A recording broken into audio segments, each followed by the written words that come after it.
ये कहानी एक ऐसी स्त्री की कहानी है जो पति के होते हुए भी एकाकीपन में अपना जीवन गुजार रही है। उसका पति 11 महीने के लिए बाहर रहता है। कहानी में आगे क्या होता है, आइए सुनते हैं। सोमा बुआ बुढ़िया है, सोमा बुआ परित्यक्ता है, सोमा बुआ अकेली है। सोमा बुआ का जवान बेटा क्या जाता रहा, उनकी जवानी चली गई। पति को पुत्र वियोग का ऐसा सदमा लगा कि वे पत्नी घरवार तजकर तीर्थवासी हुए और परिवार में कोई ऐसा सदस्य नहीं था जो उनके एकाकीपन को दूर करता। पिछले 20 वर्षों से उनके जीवन की इस एक रस्ता में किसी प्रकार का कोई व्यवधान उपस्थित नहीं हुआ, कोई परिवर्तन नहीं आया। यूं हर साल 1 महीने के लिए उनके पति उनके पास आकर रहते थे, पर कभी उन्होंने पति की प्रतीक्षा नहीं की, उनकी राह में आंखें नहीं बिछाई। जब तक पति रहते उनका मन और भी मुरझाया हुआ रहता, क्योंकि पति के स्नेहहीन व्यवहार का अंकुश उनके रोजमर्रा के जीवन की अबाध गति से बहती स्वच्छंद धारा को कुंठित कर देता। उस समय उनका घूमना फिरना मिलना जुलना बंद हो जाता और सन्यासी जी महाराज से यह भी न होता कि 2 मीठे बोल बोलकर सोमा बुआ को एक ऐसा संबल ही पकड़ा दें जिसका आसरा लेकर वे उनके वियोग के 11 महीने काट दें। इस स्थिति में बुआ को अपनी जिंदगी पास पड़ोस वालों के भरोसे ही काटनी पड़ती थी। किसी के घर मुंडन हो, छठी हो, जनेऊ हो, शादी हो या गमी, बुआ पहुंच जाती और फिर छाती फाड़कर काम करती, मानो वे दूसरे के घर में नहीं अपने ही घर में काम कर रही हों। आजकल सोमा बुआ के पति आए हैं और अभी अभी कुछ कहा सुनी होकर चुकी है। बुआ आंगन में बैठी धूप खा रही हैं, पास रखी कटोरी से तेल लेकर हाथों में मल रही हैं और बड़बड़ा रही हैं। इस 1 महीने में अन्य अवयवों के शिथिल हो जाने के कारण उनकी जीभ ही सबसे अधिक सजीव और सक्रिय हो उठती है। तभी हाथ में एक फटी साड़ी और पापड़ लेकर ऊपर से राधा भाभी उतरी। क्या हो गया बुआ, क्यों बड़बड़ा रही हो? फिर सन्यासी जी महाराज ने कुछ कह दिया क्या? अरे मैं कहीं चली जाऊं तो इन्हें नहीं सुहाता। कल चौक वाले किशोरी लाल के बेटे का मुंडन था, सारी बिरादरी का न्योता था। मैं तो जानती थी कि ये पैसे का गुरूर है कि मुंडन पर सारी बिरादरी को न्योता है, पर काम उन नई नवीली बहुओं से संभलेगा नहीं, सो जल्दी ही चली गई। हुआ भी वही। और सरककर बुआ ने राधा के हाथ से पापड़ लेकर सुखाने शुरू कर दिए। एक काम गत से नहीं हो रहा था, अब घर में कोई बड़ा बूढ़ा हो तो बतावे या कभी किया हो तो जाने। गीत वाली औरतें मुंडन पर बन्नी बन्ना गा रही थी। मेरा तो हंसते हंसते पेट फूल गया और उसकी याद से ही कुछ देर पहले का दुख और आक्रोश धुल गया। अपने सहज स्वाभाविक रूप से वे कहने लगी, भट्टी पर देखो तो अजब तमाशा, समोसे कच्चे ही उतार दिए और इतने बना दिए कि 2 बार खिला दो, और गुलाब जामुन इतने कम कि एक पंगत में भी पूरे न पड़े। उसी समय मैदा सानकर नए गुलाब जामुन बनाए। दोनों बहुएं और किशोरीलाल तो बेचारे इतना जस मान रहे थे कि क्या बताऊं। कहने लगे, अम्मा तुम न होती तो आज भद दौड़ जाती। अम्मा तुमने लाज रख ली। मैंने तो कह दिया कि अरे अपने ही काम नहीं आवेंगे तो बाहर से थोड़ी ना आवेगा। यह तो आजकल इनका रोटी पानी का काम रहता है, नहीं तो मैं सवेरे से ही चली जाती। तो सन्यासी महाराज क्यों बिगड़ पड़े? उन्हें तुम्हारा आना जाना अच्छा नहीं लगता बुआ? यों तो मैं कहीं आऊं जाऊं सो ही इन्हें नहीं सुहाता, और फिर कल किशोरी के यहाँ से बुलावा नहीं आया। अरे मैं तो कहूं कि घर वालों का कैसा बुलावा, वे लोग तो मुझे अपनी माँ से कम नहीं समझते, नहीं तो कौन भला यूं भट्टी और भंडार घर सौंप दे। पर उन्हें अब कौन समझावे। कहने लगे, तू जबरदस्ती दूसरों के घर में टांग अड़ाती फिरती है। और एकाएक उन्हें उस क्रोध भरी बाणी और कटु वचनों का स्मरण हो आया जिनकी बौछार कुछ देर पहले ही उन पर होकर चुकी थी। याद आते ही फिर उनके आंसू बह चले। अरे रोती क्यों हो बुआ, कहना सुनना तो चलता ही रहता है। सन्यासी महाराज 1 महीने में तो आकर रहते हैं, सुन लिया करो और क्या। सुनने को तो सुनती ही हूं, पर मन तो दुखता ही है कि 1 महीने को आते हैं तो भी कभी मीठे बोल नहीं बोलते। मेरा आना जाना इन्हें सुहाता नहीं। तो तू ही बता राधा, ये तो साल में 11 महीने हरिद्वार रहते हैं, इन्हें तो नाते रिश्ते वालों से कुछ लेना देना नहीं, पर मुझे तो सबसे निभाना पड़ता है। मैं भी सबसे तोड़ ताड़ कर बैठ जाऊं तो कैसे चले। मैं तो इनसे कहती हूँ कि जब पल्ला पकड़ा है तो अंत समय में भी साथ रखो। सो तो इनसे होता नहीं, सारा धर्म कर्म ये ही लूटेंगे, सारा जस ये ही बटोरेंगे और मैं अकेली पड़ी पड़ी यहाँ इनके नाम को रोया करूं। उस पर से कहीं आऊं जाऊं तो वह भी इनसे बर्दाश्त नहीं होता। और बुआ फूट फूट कर रो पड़ी। राधा ने आश्वासन देकर कहा, रो नहीं बुआ, अरे वे तो इसलिए नाराज हुए कि बिना बुलाई तुम चली गई। बेचारे इतने हंगामे में बुलाना भूल गए तो मैं भी मान करके बैठ जाती। फिर घर वालों का कैसा बुलाना। मैं तो अपनेपन की बात जानती हूँ। कोई प्रेम नहीं रखे तो 10 बुलावे पर भी न जाऊं, और प्रेम रखे तो बिना बुलाए भी सिर के बल जाऊं। मेरा अपना हरखू होता और उसके घर काम होता तो क्या मैं बुलावे के भरोसे बैठी रहती। मेरे लिए जैसा हरखू वैसा किशोरी लाल। आज हरखू नहीं है, इसी से दूसरों को देख देख कर मन भरमाती रहती हूँ। और वे हिचकियां लेने लगी। सूखे पापड़ों को बटोरते बटोरते स्वर को भरसक कोमल बनाकर राधा ने कहा, तुम भी बुआ बात को कहां से कहां ले गई। लो अब चुप हो, पापड़ भूनकर लाती हूँ, खाकर बताना कैसा है। और वह साड़ी समेटकर ऊपर चढ़ गई। कोई सप्ताह भर बाद बुआ बड़ी प्रसन्न मन से आई और सन्यासी जी से बोली, सुनते हो, देवर जी के ससुर वालों की किसी लड़की का संबंध भागीरथ जी के यहाँ हुआ है। वे सब लोग यहीं आकर ब्याह कर रहे हैं। देवर जी के बाद तो उन लोगों से कोई संबंध ही नहीं रहा, फिर भी हैं समधी ही।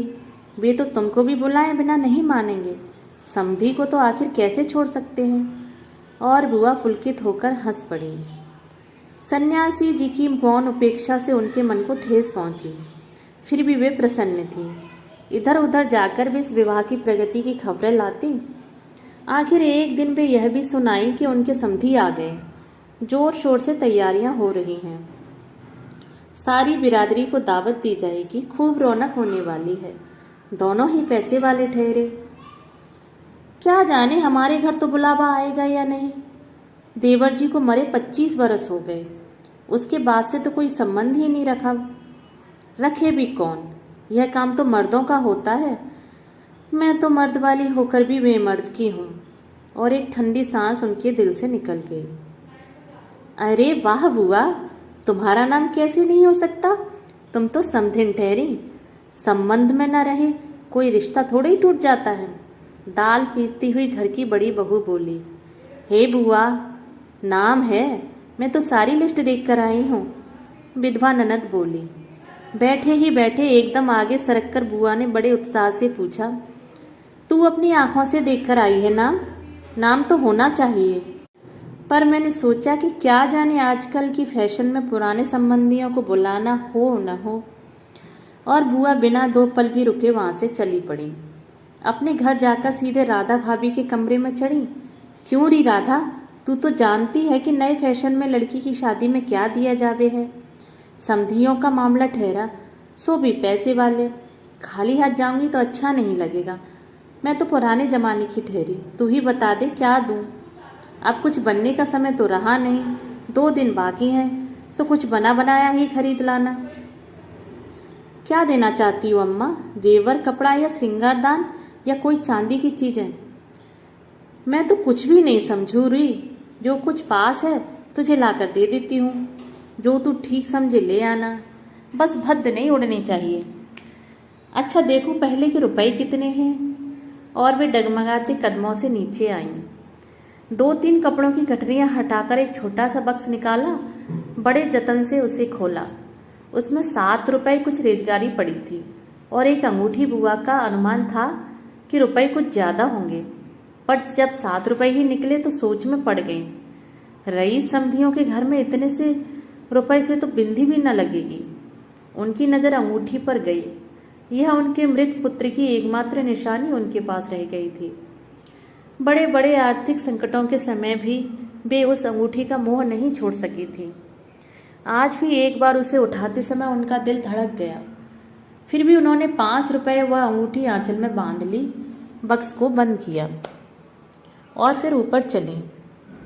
पर इस बार उनके मन का उत्साह कुछ ठंडा पड़ गया था और पैरों की गति शिथिल। राधा के पास जाकर बोली, रुपए तो नहीं निकले बहू, आए भी कहाँ से? मेरे कौन कमाने वाला बैठा है? उस कोठरी का किराया आता है, उसमें तो 2 समय की रोटी निकल जाती है जैसे तैसे। और वे रो पड़ी। राधा ने कहा, क्या करूं बुआ, आजकल मेरा भी हाथ तंग है, नहीं तो मैं ही दे देती। अरे पर तुम देने के चक्कर में पड़ती ही क्यों?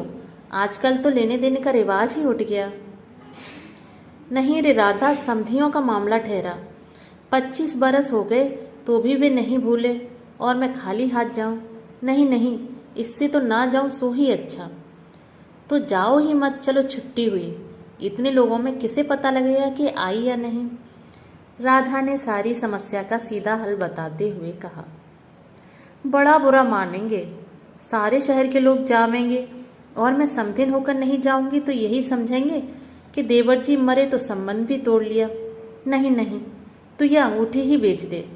और उन्होंने आंचल की गांठ खोलकर एक पुराने जमाने की अंगूठी राधा के हाथ पर रख दी। फिर बड़ी मिन्नत के स्वर में बोली, तू तो बाजार जाती है राधा, इसे बेच देना और जो कुछ ठीक समझे खरीद लेना। बस शोभा रह जाए इतना ख्याल रखना। गली में बुआ ने चूड़ी ब्याली की आवाज सुनी तो एकाएक ही उनकी नजर अपने हाथ की भद्दी मटमैली चूड़ियों पर जाकर टिक गई। कल समधियों के यहाँ जाना है, जेवर नहीं है तो कम से कम कांच की चूड़ी तो अच्छी पहन ले। पर एक अत्यंत लाज ने उनके कदमों को रोक दिया। कोई देख लेगा तो? लेकिन दूसरे क्षण ही अपनी इस कमजोरी पे विजय पाती सी वे पीछे के दरवाजे पर पहुंच गई और 1 रुपया कलदार खर्च करके लाल हरी चूड़ियों के बंद पहन लिए। बस सारे दिन हाथों को साड़ी के आंचल से ढके फिरी।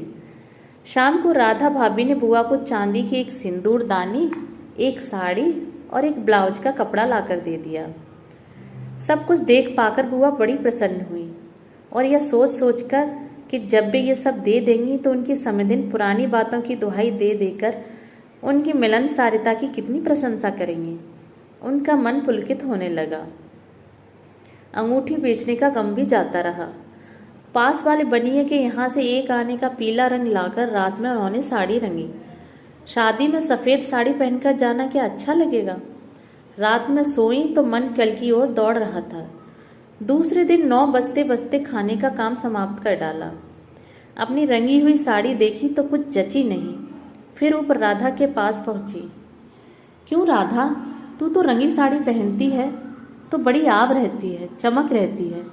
इसमें तो चमक आई नहीं। तुमने कलफ जो नहीं लगाया अम्मा, थोड़ा सा मार दे देती तो अच्छा रहता। अभी दे लो, ठीक हो जाएगी। बुलावा कब का है? अरे नए फैशन वालों की मत पूछो, ऐन मौके पर बुलावा आता है। 5 बजे का मुहूर्त है, दिन में कभी भी आ जाएगा। राधा भाभी मन ही मन मुस्कुरा उठी। बुआ ने साड़ी में मार लगाकर सुखा दिया, फिर एक नई थाली निकाली। अपनी जवानी के दिनों में बुआ बुना हुआ क्रोशिया का एक छोटा सा मेजपोश निकाला। थाली में साड़ी, सिंदूरदानी, एक नारियल और थोड़े से बतासे सजाए। फिर जाकर राधा को दिखाया।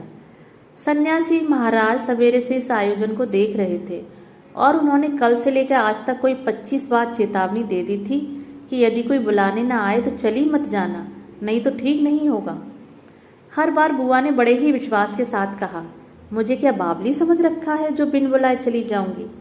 अरे वह पड़ोस वालों की नंदा अपनी आंखों से बुलावे की लिस्ट में नाम देख कर आई है और बुलाएंगे क्यों नहीं? शहर वालों को बुलाएंगे और समधियों को क्यों नहीं बुलाएंगे क्या? 3 बजे के करीब बुआ को अनमने भाव से छत पर इधर उधर घूमते देख राधा भाभी ने आवाज लगाई, गई नहीं बुआ? एकाएक चौंकते हुए बुआ ने पूछा, कितने बज गए राधा? क्या कहा? 3? सर्दी में तो दिन का पता ही नहीं लगता। बजे 3 ही हैं और धूप सारी छत पर से ऐसे सिमट गई मानो शाम हो गई। फिर एकाएक जैसे ख्याल आया कि यह तो भाभी के प्रश्न का उत्तर ही नहीं हुआ। जरा ठंडे स्वर में बोली, मुहूर्त तो 5 बजे का है, जाऊंगी तो 4 तक जाऊंगी, अभी तो 3 ही बजे हैं। बड़ी सावधानी से उन्होंने स्वर में लापरवाही का पुट दिया। बुआ छत पर से गली में नजर फैलाए खड़ी थीं। उनके पीछे ही रस्सी पर धोती फैली हुई थी जिसमें कलफ लगा था और अबरक छिड़का हुआ था। अबरक के बिखरे हुए कण रह रहकर धूप में चमक जाते थे, ठीक वैसे ही जैसे किसी को भी गली में घुसता देख बुआ का चेहरा चमक उठता था। 7 बजे के धुंधलके में राधा ने ऊपर से देखा तो छत की दीवार से सटी गली की ओर मुंह किए एक छाया मूर्ति दिखाई दी।